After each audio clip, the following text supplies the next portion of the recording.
Queridos amigos, muita paz a todos. É com alegria que voltamos ao nosso trabalho de estudo, de palestras. Hoje, num dia relativamente mais calmo para todos nós e até para a própria SEJA, que nessas semanas diminuiu um pouco o ritmo das atividades. Mas aqui permanecemos para a nossa atividade de exposição, para o nosso encontro fraterno, para a nossa convivência afetiva. Na noite de hoje, dando sequência ao estudo que vimos fazendo do Evangelho segundo o Espiritismo e, ao mesmo tempo, encaminhando os nossos estudos para uma revisão e uma homenagem da série psicológica de Joana de Ângeles, cuja psicografia do primeiro livro, Jesus e a Atualidade, completa 25 anos neste ano, nós escolhemos para esta noite exatamente o capítulo 11º do Evangelho, Amar ao Próximo como a Si Mesmo, com uma leitura a partir da série psicológica que Joana de Ângeles faz, e o tema do amor é um tema central nessa série de Joana de Ângeles.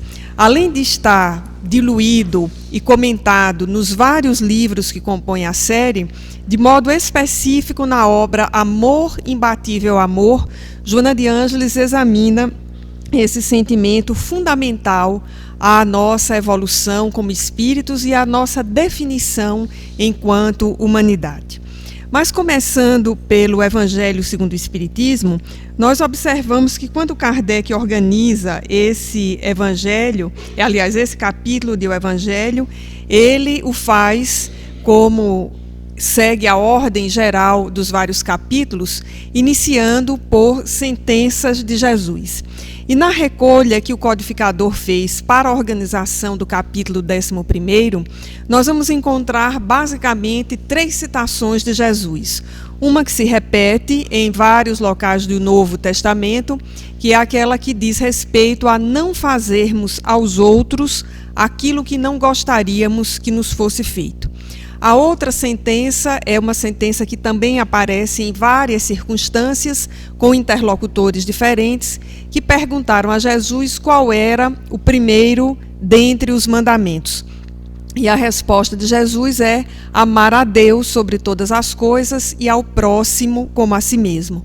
E quando nós observamos essa sentença de Jesus, que repetida em várias partes, nós verificamos que aí está toda a síntese, não apenas do Novo Testamento, mas também a síntese do Velho Testamento, dado que a noção de amor a Deus já era uma noção intelectualmente conhecida à época de Jesus, mas não necessariamente conhecida do ponto de vista das atitudes. Era o típico conhecimento, como muito ocorre ainda hoje em várias áreas, em que nós somos capazes de entender um conteúdo, mas não somos capazes, por exemplo, de colocá-lo em prática nas nossas atitudes. Quase sempre no nosso processo de aquisição dos conhecimentos fundamentais à existência, nós vivemos por vezes uma dualidade entre a compreensão racional e a atitude. Isso se torna, por exemplo, uma verdade explícita quando alguém que é um profissional da área médica, e muito mais do que nós, por ter estudado para essa área do conhecimento, sabe que fumar ou que ingerir bebida alcoólica é prejudicial ao organismo, mas não obstante todas as evidências científicas, fuma e faz uso de bebida alcoólica. Então, é uma dissociação entre a compreensão racional de um conhecimento e a organização das atitudes à luz desse conhecimento. Portanto, quando se perguntava a Jesus qual o maior dos mandamentos, nós vemos que nas várias circunstâncias o interlocutor estava vivendo esse conflito, porque de certo modo nós verificamos pelo texto que a resposta já era sabida, já era conhecida: amar a Deus, amar ao próximo. O conflito estava nas atitudes, tanto é que antes de contar a parábola do bom samaritano, e ela é motivada por uma questão como essa, como se o fariseu não estivesse satisfeito com aquela resposta que o completava intelectualmente, mas emocionalmente o deixava desconfortável, ele então faz a pergunta para Jesus: e quem é o meu próximo? Como se ele dissesse assim: eu não amo o próximo porque eu não sei quem é. E para isso Jesus conta a parábola do samaritano, que é o modelo de caridade. Então, na organização desse capítulo do Evangelho, Kardec traz essa sentença de fazer ao outro o que gostaríamos que nos fosse feito, essa apresentação do maior dos mandamentos, nesse resumo, né, que Jesus faz, pois diz que aí estão contidos toda a lei e os profetas. E um terceiro ponto importante para compreendermos essa relação com o outro é a narrativa que Jesus faz do chamado credor incompassivo, que é uma representação muito evidente da nossa dificuldade de amar. E como Jesus sabia que nós tínhamos e ainda temos uma grande dificuldade de amar, ele narra essa parábola para que nós possamos entender essa tríade que sintetiza o amor a Deus, o amor a si mesmo e o amor ao próximo. O credor incompassivo era aquele que devia uma imensa fortuna. No texto do Novo Testamento está apontado como 10.000 talentos. E os comentadores todos dizem que isso é uma fortuna incalculável para os dias de hoje. Mais ou menos como se alguém estivesse aí afogado numa dívida de R$1 milhão, que para nós é uma dívida imensa, um valor que provavelmente nós não pagaríamos nunca trabalhando essa vida inteira de sol a sol e sem ter nenhum gasto. E na sequência em que esse credor, né, ele pede, aliás, esse servo, ele pede a clemência para que a dívida não seja executada, porque segundo a narrativa, para que ela fosse executada, era preciso que não apenas ele, mas também toda a sua família fosse para a prisão, ou seja, tivessem que trabalhar como escravos para pagar a dívida. E no momento seguinte, quando é libertado dessa dívida, eis que ele não procede conforme essa regra de ouro, que é fazer aos outros o que gostaríamos que nos fosse feito. Porque tendo sido liberado de uma dívida de grande importância, ele faz com que o castigo que lhe seria imputado seja executado com alguém que lhe devia uma dívida imensamente menor, mais ou menos em termos contextuais e comparativos, como se ele devesse R$1 milhão e a outra pessoa com quem ele faz que a pena seja executada, lhe devesse algo proporcionalmente assim em torno de R$10.000 ou de R$1.000. Então, uma diferença imensa em termos de valores, mas aquele servo que não teve compaixão, exatamente por viver um sentimento que é contrário ao do amor, que rivaliza com o amor, que é o egoísmo, ele faz com que a pena seja executada. Só essa parábola levaria assim toda uma palestra para que nós a examinássemos, verificando todos os elementos contextuais, todos os elementos simbólicos, e como essa parábola é ilustrativa exatamente desse grande ensinamento de Jesus, que é o de amar ao próximo, que tem uma correlação intensa com o outro ensinamento, que abre margem para o capítulo 12º, que é o de amai aos inimigos. Esse, de fato, é o patamar aonde nós devemos chegar. Nós não estamos ainda no patamar de amar os inimigos. Isso traz uma imensa dificuldade para nós. O próprio Allan Kardec, com muita lucidez, faz um comentário oportuno sobre isso, dizendo que nós não somos ingênuos, não podemos ser ingênuos, porque o nosso coração bate diferente à frente de um amigo e bate de uma outra forma à frente de um inimigo. Ele faz toda uma análise da lei de fluidos no capítulo 12º, que provavelmente será o tema da nossa próxima palestra. Então, enquanto o amor aos inimigos é esse patamar aonde nós deveremos chegar, nós estamos, digamos, no outro lado desse polo, que é o amor ao próximo. E Jesus nos traz, então, o desafio de entender esse amor ao próximo como a si mesmo, sendo essa a condição para que nós consigamos amar a Deus sobre todas as coisas. E todos nós, em algum momento, acredito, passamos por uma espécie de crise consciencial, em outros segmentos religiosos chamada de crise teológica, mas na verdade uma crise consciencial, que é questionar como amar a Deus, que é abstrato, com quem nós não interagimos, digamos, diretamente, naquele sentido, como se quiséssemos um Deus físico, com quem pudéssemos conversar. Como amar a Deus, que se manifesta no outro, na natureza, nas leis que regem a vida, como amá-lo, se nós não conseguimos ainda amar ao próximo intensamente, ou não conseguimos nos amar. E no Evangelho segundo o Espiritismo, nós vamos encontrar um direcionamento dessa proposta, que é exatamente a leitura desses dois sentimentos, um que nos caracteriza, que é o egoísmo, e o outro que nós desejamos ter em sua plenitude, que é o altruísmo, que na plenitude revela-se como a caridade. Todavia, na série psicológica de Joana de Ângeles, nós vamos encontrar uma problematização do amor ou das condições para amar. Joana de Ângeles vai nos dizer que esse é um exercício, que nós precisamos nos empenhar para lográ-lo. E ao dizer isso, ela está, digamos, parafraseando uma afirmativa que está também nesse mesmo capítulo do Evangelho segundo o Espiritismo, numa mensagem do Espírito Sanson, que assina, curiosamente, como ex-membro da Sociedade Espírita Parisiense. Ex-membro porque ele havia integrado aquele grupo espírita e havia desencarnado antes da publicação do Evangelho, tanto é que participa como um dos autores do Evangelho segundo o Espiritismo, e a sua mensagem está exatamente nesse capítulo 11º. E ela inicia de uma forma muito curiosa.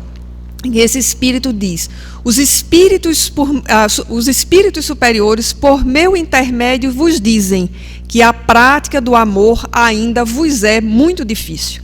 Relendo o capítulo hoje, essa introdução da mensagem de Sanson me chamou a atenção por duas coisas. Primeiro, porque ele se coloca como médium dos espíritos superiores no início da mensagem. Os espíritos superiores, por meu intermédio, vos dizem. E aí começa o recado. E no recado, ele já se revela como alguém, ou como um espírito, cuja condição já é um pouco diferente da nossa. Os espíritos superiores vos dizem que a prática do amor ainda é muito difícil para vós. Então nós vemos aí que no próprio Evangelho segundo o Espiritismo, aqueles espíritos nobres, sobretudo os que escreveram as mensagens que Kardec reúne para esse capítulo 11º, eles reconhecem a nossa dificuldade em matéria de amar. E foi a matéria ensinada por Jesus. E todos nós ainda estamos, digamos, na educação infantil, em termos de matéria, no que diz respeito ao amor, no seu sentido mais profundo, nos seus desafios mais intensos para todos nós. E Joana de Ângeles, então, vai, na série psicológica, basicamente tratar o amor ou os problemas relacionados ao amor. Se nós pudéssemos fazer, digamos, uma síntese muito superficial, nós diríamos que a série psicológica, que inclusive ela anunciou que ia encerrar e não encerrou, dedica-se exatamente a nos ensinar a amar. E em Amor Imbatível, Amor, uma ideia é apresentada e é retomada em vários outros livros. Por que é que nós temos uma imensa dificuldade de amar? Por que é que nós temos a dificuldade de estabelecer um processo de inter-relação com o outro?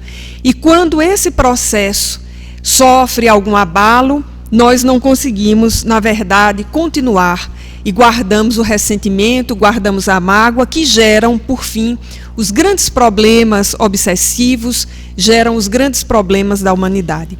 Porque da mesma forma que nós temos individualmente dificuldade com essa matéria, não é diferente que a sociedade, e de forma ampla, a humanidade tenha dificuldade com essa matéria. Ainda hoje eu estava pensando como um paradigma que é diferente do paradigma de amor ainda vige em toda a sua, digamos, força, ou pelo menos ainda demonstra grande força na nossa sociedade. Eu estava agora à tarde ouvindo o jogo de Argentina e Irã, e me dei conta quando o narrador, né, ao narrar o gol de Messi, fez um elogio, disse, bom, finalmente os argentinos vão poder comemorar, porque para eles, né, empatar ou perder na casa do maior rival seria absolutamente difícil. Eu fiquei pensando na frase, né? Perder ou empatar na casa do maior rival. Vejamos que a própria sentença, né, o maior rival, estabelece ou dá mostras desse paradigma antiafetivo, antitolerante, anti-inclusão, e que nesses jogos, né, de futebol se revelam intensamente. É bem verdade que, como brasileira, eu faria uma análise que muita gente fez. Hoje de tarde a Argentina precisou de 10 para se defender, mas só um para atacar no último minuto, e fez o gol, né? Mas daí a que façamos essa constatação e que tudo isso passe para uma atitude de exclusão desamorosa e intolerante, para muitos grupos sociais e para algumas pessoas isso não é difícil. Nos lembremos que não faz muito tempo um jovem morreu em São Paulo porque outros que chegaram ao ponto do ônibus questionaram a qual time ele torcia. E ele disse um time X do estado de São Paulo, ao que aqueles outros 3 teriam respondido, então, você é um homem morto, e o mataram. E não muito diferente disso, num jogo em Pernambuco, porque um dos times do estado de Pernambuco havia saído do campeonato X, a torcida enfurecida lançou-se contra outra torcida que havia ganho o campeonato, e uma pessoa ensandecida, movida por um comportamento absolutamente belicoso, anti-amoroso, arrancou uma privada do estádio e arremessou na direção da outra torcida e vitimou um torcedor do outro time. Então, parecem exemplos desconexos, mas se colocados numa pauta, eles são um exemplo de como a sociedade vive ainda com dificuldades, todas as matérias, todos os temas que digam respeito às várias formas de amar. E Joana de Ângeles, como dizíamos, em Amor, Imbatível Amor, ela diz que uma dessas dificuldades surge dos nossos próprios conflitos íntimos. E ela faz uma lista desses conflitos. Aqueles, por exemplo, que são clássicos, mas não são responsáveis por todas as consequências, ou não são os únicos responsáveis por todos os problemas de falta de amorosidade. E, evidentemente, um grande problema de falta de amorosidade é exatamente a vivência no lar, como uma vivência em que as pessoas que ali estivessem, mais do que habitar um lar, habitassem, por exemplo, um hotel, em que chegam, saem, fazem refeição, alguém cuida da casa, dos afazeres, sem que a experiência afetiva possa se encontrar. E não apenas nós vemos isso no livro de Joana de Ângeles, mas a nossa experiência, a nossa convivência demonstra que quando escasseiam as relações afetivas no lar e que passam também por relações de autoridade instituída, reconhecida, nós temos sérios problemas na sociedade. Todos devem ter visto um vídeo que circulou a semana passada na internet e foi reprisado à exaustão em algumas redes de televisão, quando, num desses eventos da Copa do Mundo, uma mãe e um pai reconheceram um filho de 16 anos que estava participando de uma das manifestações contra a Copa do Mundo. E eles foram até o lugar em que o filho estava e trouxeram o filho para casa. E foi um espetáculo protagonizado por eles dois, mas que circulou o mundo inteiro. E me chamou a atenção a ordem do pai, né? Você vai para casa porque é meu filho. E o rapaz de 16 anos resistindo, porque ele estava achando que com aquela manifestação não só ia salvar o Brasil de pagar as contas da Copa, mas ia salvar toda a humanidade. Aos 16 anos é compreensível esse tipo de ideia mágica e infantil. Mas o pai, usando de afetividade e de autoridade, usou uma frase mais ou menos assim, mas cara, eu te amo e você vai para casa agora. E levou o menino para casa à força, na unha, numa demonstração de autoridade, que é uma autoridade baseada no afeto. Evidentemente, aquele jovem e seus colegas devem ter dito que ele pagou um mico internacional, porque houve uma imensa repercussão na Inglaterra, por exemplo, eu pude apurar no dia seguinte, e uma repercussão no sentido positivo da palavra, não no sentido pejorativo de que o pai invadiu a privacidade do filho ou tolheu a sua liberdade. Na Inglaterra, a repercussão foi positiva. E esse tipo de ação, ele só pode ocorrer num espaço em que as pessoas que ali estão se reconhecem como família, reconhecem que há na relação familiar não apenas afeto, mas que existem também limites, que existe autoridade. Então, quando escasseia esse tipo de ação familiar, quando na família nós perdemos a experiência amorosa, diz Joana de Ângeles, nós partimos para a grande família, que é a sociedade, com um déficit de crença de que o amor é capaz de mudar o status da situação. Demonstrando assim, nessa afirmativa da mentora, a grande importância da vivência da afetividade na família, que é um imenso laboratório, porque todos nós vamos para a composição familiar com a carga de afetividade dessa existência, de outras existências, e, por vezes, nós ouvimos muito no atendimento fraterno, alguém da família, um membro, reclamar, mas por que fulano, meu pai ou a minha mãe, ele não teve uma experiência afetiva na infância ou na juventude e não consegue reproduzir comigo, ou ele não consegue, ou ela não consegue reproduzir a experiência afetiva com os filhos. Nós tanto precisamos repetir essas experiências afetivas, como precisamos reconstruí-las no ambiente familiar para superar os grandes conflitos. É o grande laboratório, é a família. Não é à toa que aí estamos encarnados, segundo a leitura espírita, na imensa maioria das vezes, espíritos com compromissos afetivos, no sentido positivo dessa afirmativa. Compromissos afetivos, amorosos, para aprofundarmos exatamente a identidade, a cumplicidade, o entendimento. E aqui e acolá, não raro, em muitas famílias, nós vamos ter exatamente um arranjo familiar da reencarnação de um grupo de espíritos afins para que possamos recolher um espírito com o qual aquele grupo não tem afinidade. Porque se todos fôssemos antagônicos, nós não conseguiríamos superar.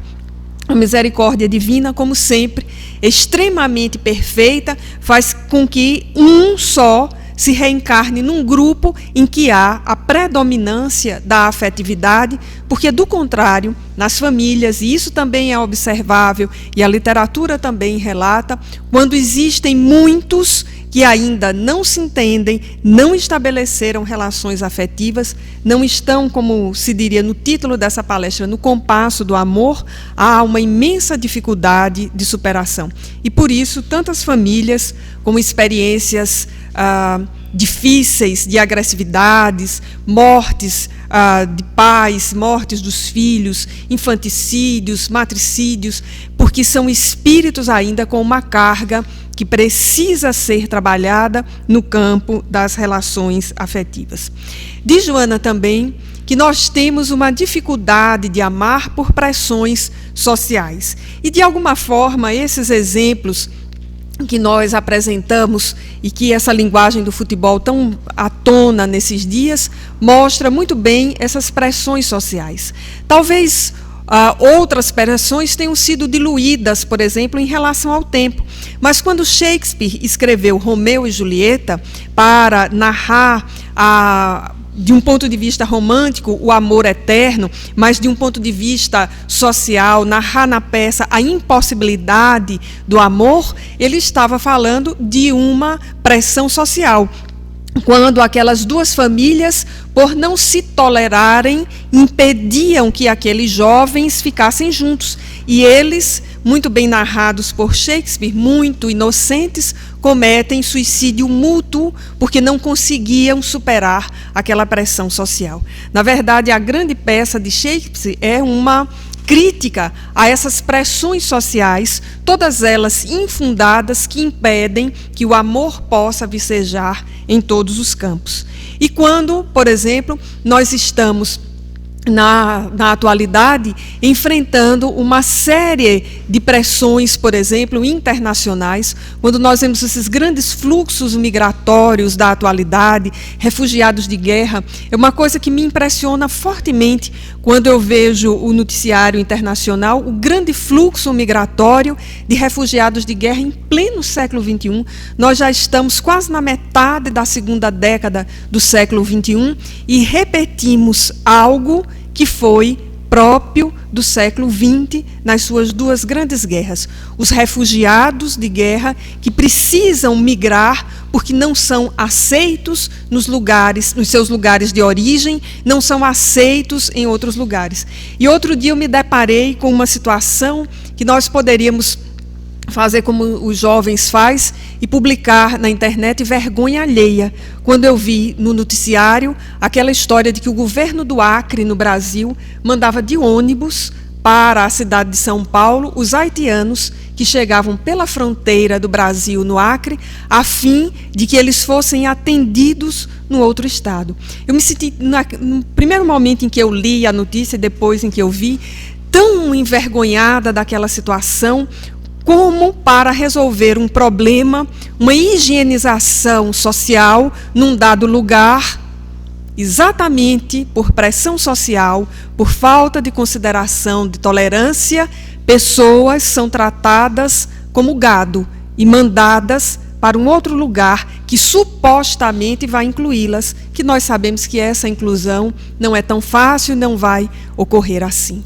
Então, quando isso ocorre, de Joana de Ângeles, nós ficamos desequipados para o amor. E ela vai dizer, ao longo de toda a sua obra, nós ficamos traumatizados para amar. É como se essas experiências nos marcassem muito profundamente, e nós que ainda somos crianças nessa matéria, como dissemos, ainda estamos na educação infantil, criássemos uma imensa desconfiança, como se amar em profundidade fosse algo para os tolos. E nós que somos muito espertos, vamos criar uma espécie de couraça e não vamos embarcar nesse discurso. E diz Joana que quando nós fazemos isso, nós mergulhamos exatamente no outro lado da história, que é o do egoísmo. Nos fechamos na nossa própria interpretação e esquecemos que em matéria de amor só é possível amar em sociedade, em grupo, em coletividade.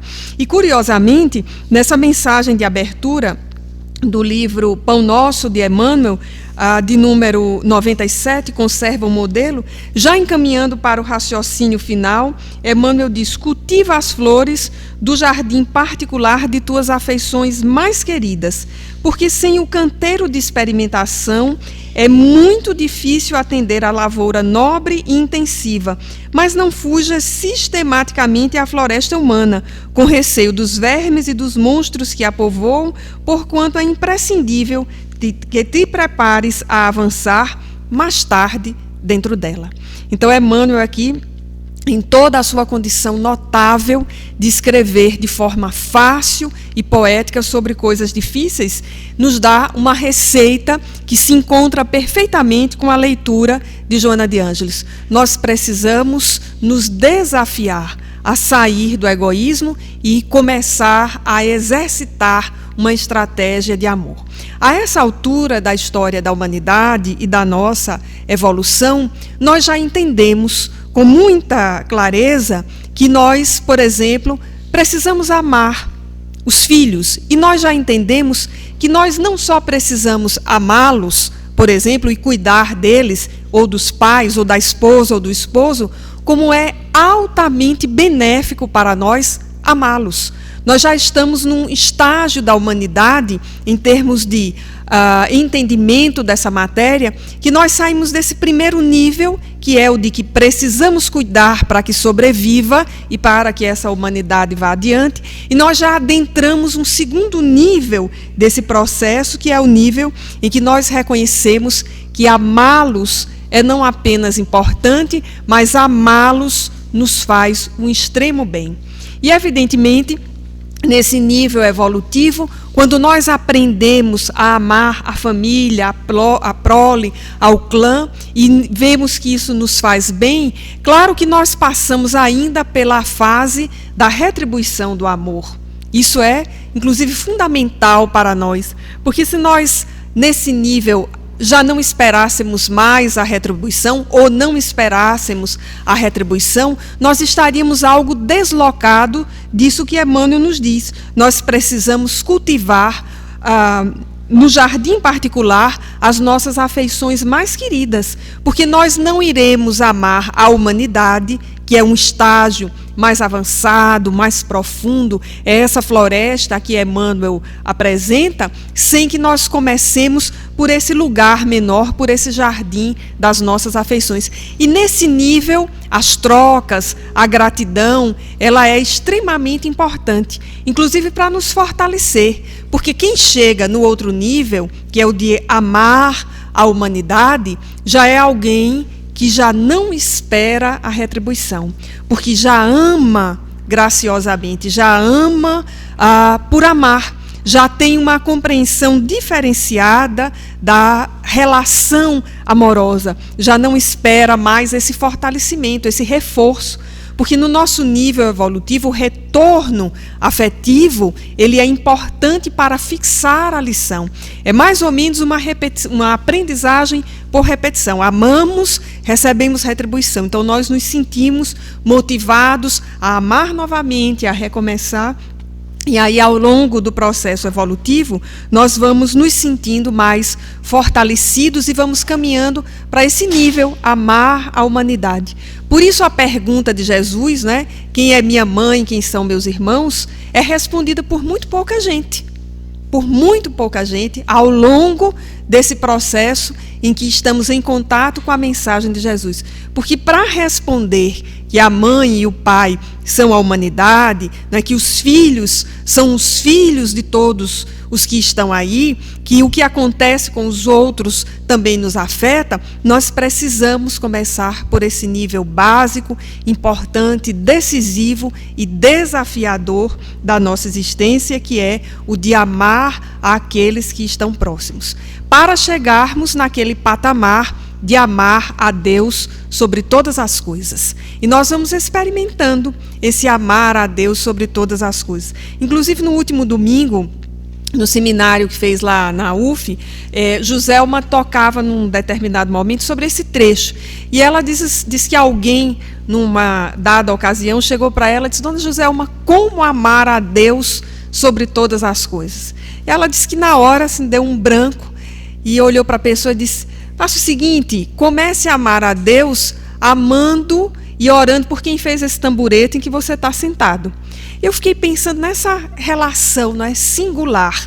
Nós nunca nos damos conta de que Deus aparece de diferentes formas em nossas vidas, né? Alguém, né, teve a inteligência de fazer a luz elétrica, a distribuição elétrica, e nós estamos nesse conforto, né, sob as luzes aqui, e em outras circunstâncias. Enquanto Joselma falava, eu fiquei me lembrando de uma circunstância da minha vida, alguns amigos mais próximos conhecem, porque foi algo assim que na época me tocou muito a emoção, e os mais próximos conhecem. Um dia nós estávamos falando num grupo de estudos, né, sobre por quem fazemos preces, e cada um que dissesse, pelos filhos, né, aí os mais evoluídos, né, pelos inimigos do espiritismo, porque tem gente que está nesse nível já, né, ora pelos inimigos, né, o Dr. Bezerra de Menezes, por exemplo, ora pelos vitimadores e não pelas vítimas.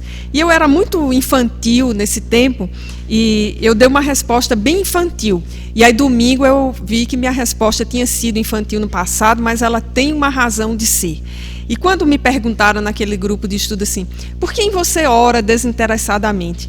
E como era um dia de muito frio, e eu tenho dificuldade de conviver com frio, e mais especificamente com água fria para tomar banho, eu respondi no grupo de estudo assim: um dia eu já orei por quem inventou o chuveiro elétrico. E aí todo mundo riu, né, naquele tempo. Eu fiquei bem encabulada de dizer isso. Eu nunca tinha dito em público, só algumas pessoas que sabem. Aí domingo, quando Joselma disse isso, eu digo: opa, estou evoluindo, né? Eu já fiz um dia preces por quem inventou o chuveiro elétrico, né? Aquele conforto todo, né, do banho por quem inventou o chuveiro elétrico. E hoje eu já oro por outros inventores, né, que inventaram outras máquinas que facilitam a minha vida. Às vezes eu fico assim nas minhas preces: Senhor, por que quem inventou impressora não inventou impressoras mais resistentes? resistentes, mas eu sei que é um desafio para a minha vida, que as impressoras sempre quebram na minha mão quando eu mais preciso. Mas voltando então, amar a Deus requer esse desafio de reconhecê-lo em todo e em qualquer lugar, em toda e qualquer circunstância, né? Lembrando aquela assertiva que Paulo retoma e Emmanuel explora em várias mensagens: em tudo dai graça, porque a presença divina está em tudo.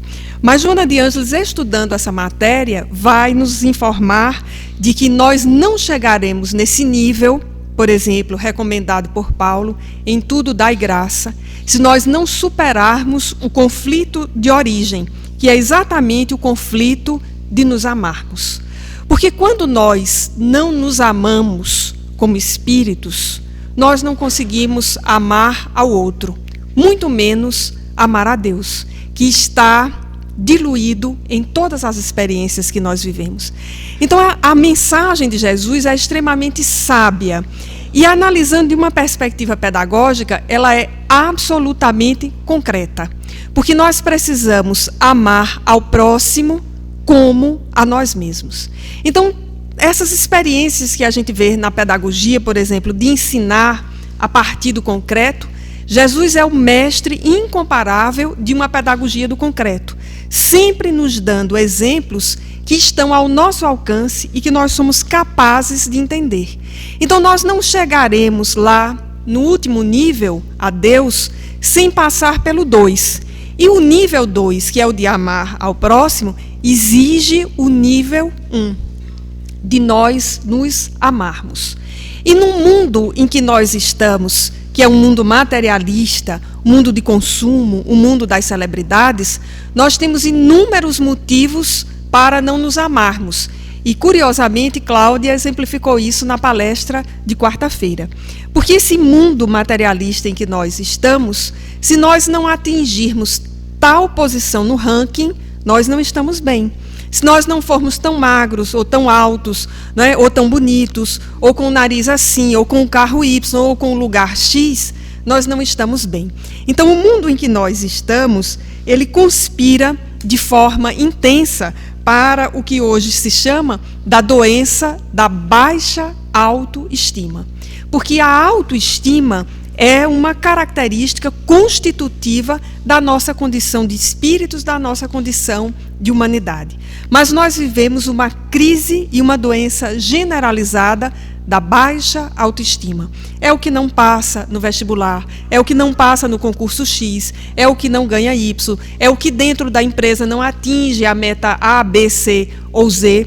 Então nós estamos num mundo que conspira constantemente para que nós nos achemos muito ruins, mas nós nunca colocamos quais são as nossas possibilidades, qual é a nossa história, qual é o nosso contexto e, mais do que isso, quais são as nossas opções de vida quando nós aderimos à mensagem de Jesus. E no âmbito dessa pedagogia do concreto, Joana de Ângeles vai deixar o concreto que Jesus nos trouxe ainda mais concreto para nós. Então, por exemplo, no livro Vida Feliz, na mensagem de número 44, ela diz: ama-te mais. Certamente não nos referimos ao sentimento egoísta, ambicioso e envenenador. Então já tirou aquela perspectiva egóica do centro da questão. E diz o seguinte: amar-se é respeitar-se, proporcionando-se as conquistas superiores da vida, os elevados anseios do coração. Intenta estabelecer um pequeno programa de amor para ti e executa-o. E aí nós precisamos, por vezes, nos perguntar que programa de amor nós traçamos para nós. Porque, em geral, o programa traçado é o que está posto para a sociedade. Mas o programa posto para a sociedade está posto em bases materialistas. Se nós aderimos à mensagem de Jesus, qual a nossa relação com esse programa? E em que medida nós deixamos de nos amar, de reconhecer as nossas potencialidades, para passar a desejar as potencialidades que a sociedade acha, a partir de uma outra lógica, que nós devemos ter. Então, Joana nos dá aqui uma espécie de critérios de autoavaliação do nosso programa de autoamor. Em que medida nós nos amamos em profundidade, reconhecemos a nossa experiência. Estamos reencarnados nesse momento, reencarnados no Nordeste, em Campina Grande. Isso traz todo um contexto para a nossa experiência. Estamos morando aqui, aderimos ao Espiritismo, precisamos nos ler a partir desse ponto de vista. E ela diz: mantenha acesa a luz do entusiasmo em tuas realizações e, sabendo-te fadado à grande luz, deixa que brilhem as tuas aspirações nobres. Vejamos que interessante. Estamos fadados à grande luz e precisamos deixar que as aspirações nobres vicejem em nós. Porque nós temos, todos nós, aspirações nobres, que por vezes são abafadas por um conjunto de interesses que não nos pertencem. E esse período, por exemplo, do São João, de festas, é um período muito difícil para todo mundo que idealizou uma programação nova para a sua vida. Porque para quem disser, por exemplo, né, para a maioria dos que estamos aqui hoje, não, eu não vou hoje não para o Parque do Povo, ou eu não vou para tal lugar porque eu vou para a Seja, mas e agora ficou santo, né? Mas faltar só um sábado, não tem nada demais, né?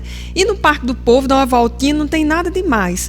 E a gente fica entre o é e o não é. Eu vou para a Seja ou eu não vou?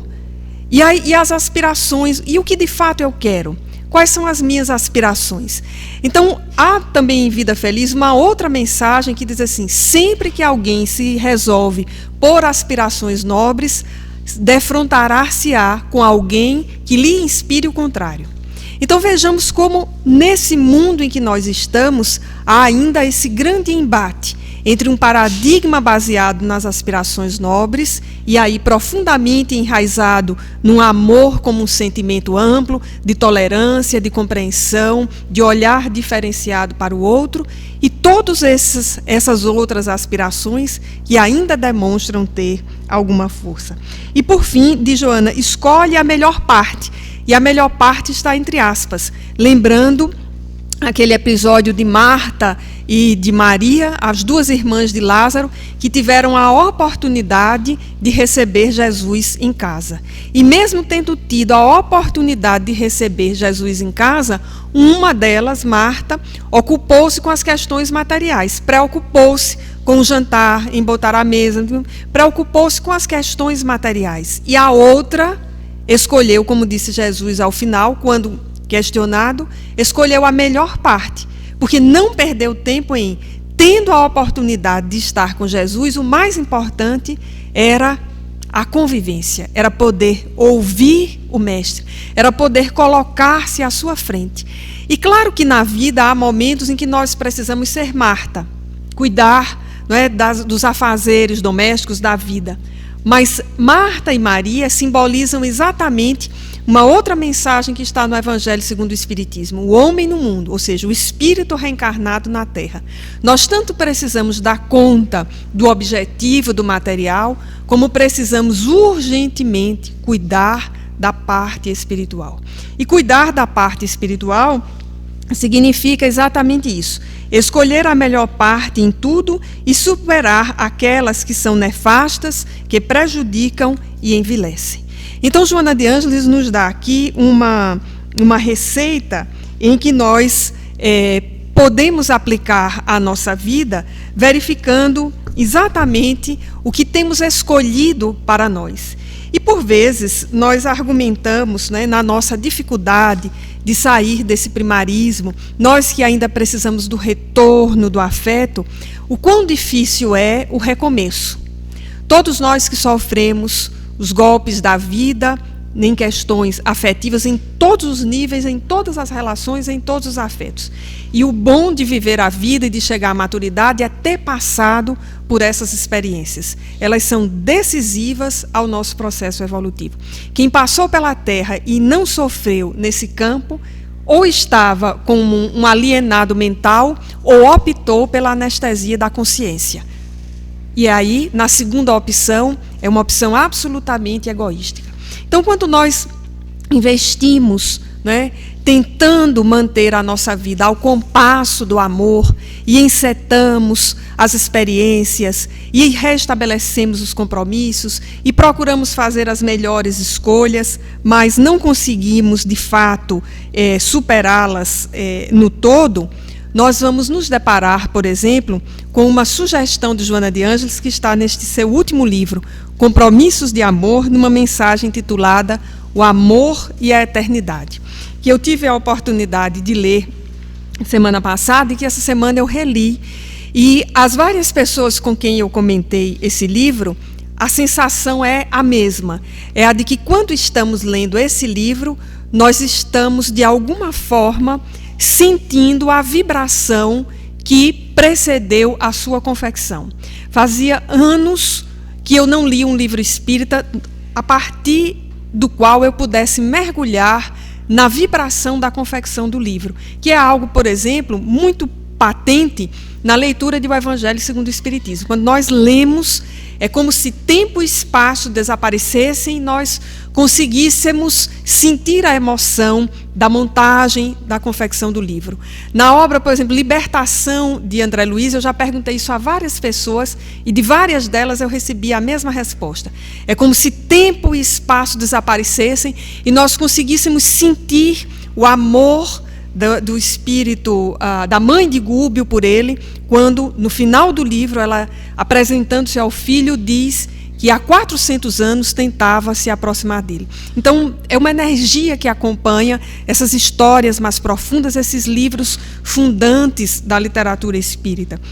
E de resto, por exemplo, na literatura universal, quem teve a oportunidade de ler e mesmo de assistir Os Miseráveis, tem essa mesma impressão. Tempo e espaço desaparecem, parece que nós mergulhamos na energia da construção daquele texto, que é um texto que fala sobre a experiência do amor em sociedade.